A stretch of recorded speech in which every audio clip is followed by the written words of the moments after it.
நம்ம எல்லாரும் Google use பண்றோம் இல்லையா? ஆனா நம்ம வேலைய 10 மடங்கு சுலபமாக்கக்கூடிய, அதுவும் முற்றிலும் இலவசமான சில ஏஐ டூல்ஸ கூகுள் நமக்கு கொடுத்திருக்குன்னு நம்மள 99% பேருக்கு தெரியாது. வாங்க, யாருக்கும் தெரியாத அந்த ரகசிய கருவிகளை பற்றி நாம சேர்ந்து தெரிஞ்சுக்கலாம். நீங்க இத பயன்படுத்தலைன்னா உங்க வேலைய 10 மடங்கு அதிகமா கஷ்டப்பட்டு செய்றீங்க.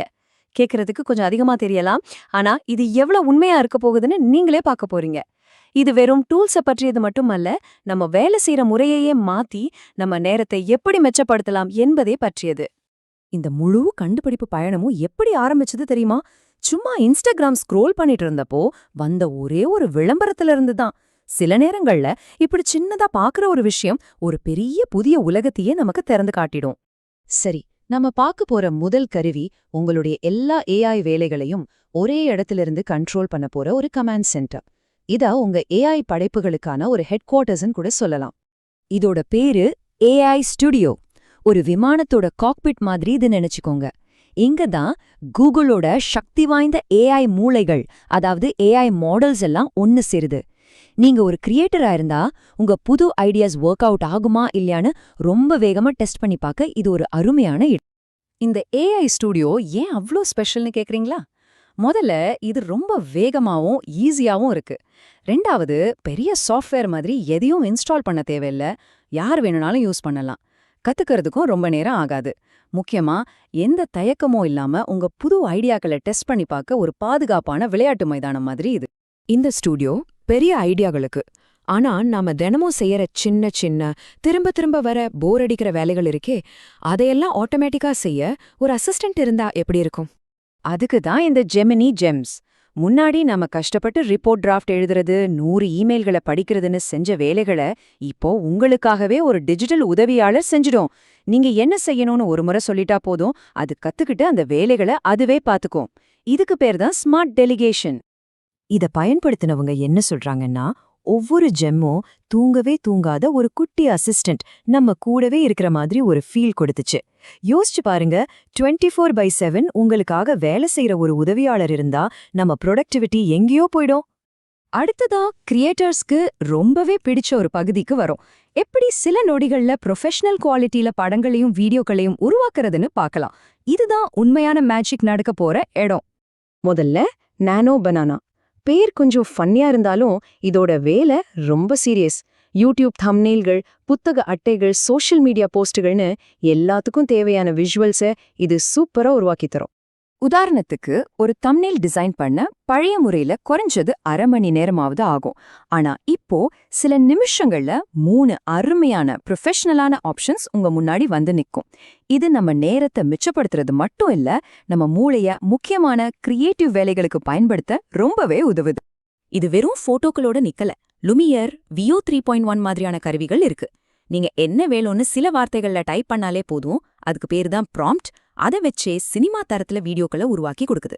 இதோட ரிசல்ட் எப்படி இருந்துச்சு தெரியுமா? ஒரு சின்ன ப்ரொடக்ஷன் டீம் கேமரா வச்சு எடுத்த வீடியோ மாதிரி இருந்துச்சுன்னு இதை முயற்சி செஞ்சவங்க சொல்றாங்க. அதாவது பெரிய பட்ஜெட் இல்லாமலே ப்ரொஃபஷனல் குவாலிட்டியை நம்மளால அடைய முடியுது. இதோட ஆழமான அர்த்தம் என்னன்னா, ஏஐ கிரியேட்டிவிட்டிய ஜனநாயகப்படுத்துது. இனிமே ஒரு மாணவரோ ஒரு சின்ன தொழில் முனைவோரோ கூட பெரிய நிறுவனங்களுக்கு இணையா உயர்தரமான விஷுவல்ஸ் உருவாக்க முடியும். உங்ககிட்ட ஒரு நல்ல ஐடியா இருந்தா மட்டும் போதும். அடுத்த பகுதி ரொம்ப முக்கியமானது. இதை நாம கத்துக்கிற விதத்தையே மாத்தக்கூடிய ஒரு கருவி.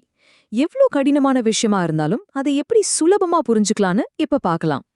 இந்த கருவியோட பேரு நோட்புக் எல்எம். இதை ஆய்வு செய்தவர் இது அவருக்கு ஒரு தனிப்பட்ட கேம் சேஞ்சரா இருந்துச்சுன்னு சொல்றாரு. அப்படி என்னதான் இதுல ஸ்பெஷல்?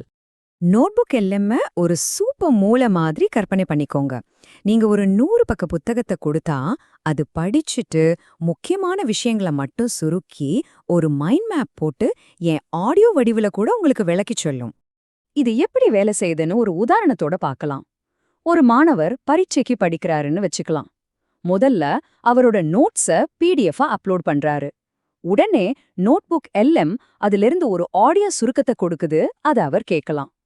அடுத்து எல்லா முக்கிய பாயிண்ட்டையும் வச்சு ஒரு மைண்ட் மேப் உருவாகுது. கடைசியா பரீட்சைக்கு ஞாபகம் வச்சுக்க வேண்டிய முக்கிய குறிப்புகளையும் அதுவே தந்துடுது. இது ஒரு வரம் மாதிரி இல்லையா? சரி, இப்போ இது எல்லாத்திலிருந்தும் நமக்கு கிடைக்கிற முக்கியமான பாடங்கள் என்ன? இது வெறும் கருவிகள் மட்டும் இல்ல, ஒரு புதிய வேலை செய்யற முறை. இது நமக்கு எப்படி ஒரு புதிய அட்வான்டேஜ தருதுன்னு பார்க்கலாம்.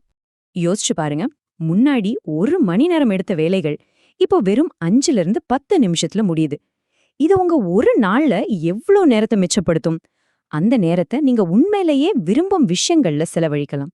சுருக்கமா சொல்லணும்னா 1 நேர சேமிப்பு நம்ம நினைச்சு பார்க்க முடியாத அளவுக்கு இருக்கு. 2 டெக்னாலஜி பத்தி அதிகம் தெரியாதவங்க கூட இத சுலபமா பயன்படுத்தலாம். 3 இது நம்ம கற்பனை திறனை அழிக்கல, அதை இன்னும் பல மடங்கு பெருக்குது. கடைசியா சின்ன சின்ன போர் அடிக்கிற வேலைகளை அது பாத்துக்கிறதால நம்ம மூளைய பெரிய முக்கியமான ஐடியாக்களுக்கு பயன்படுத்தலாம். ஆனா ஒரு முக்கியமான எச்சரிக்கையும் இருக்கு. ஏஐய முழுமையா சார்ந்து இருக்க கூடாது. அப்படி செஞ்சா நம்ம திறமைகளை வளர்த்துக்கிற வாய்ப்பை நாமளே இழந்துடுவோம். அதனால இந்த கருவிக்கும் நமக்கும் இடையிலான பேலன்ஸை நாம தான் உருவாக்கிக்கணும். ஏஐ ஒரு கருவிதான், நாம தான் அதை இயக்குற மாஸ்டர். அப்போ இதிலிருந்து நாம எடுத்துக்க வேண்டிய முக்கியமான விஷயம் என்ன? ஏஐ இப்போ இங்க இருக்கு, இலவசமா கிடைக்குது, எல்லாராலையும் பயன்படுத்த முடியுது.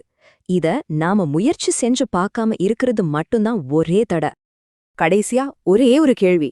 இந்த ஏஐ காலத்துல புது விஷயங்களை கத்துக்கணும், முயற்சி பண்ணி பார்க்கணுங்கிற அந்த ஆர்வம், அதாவது கியூரியாசிட்டி தான் நம்மளோட மிகப்பெரிய போட்டி நன்மையா இருக்குமா?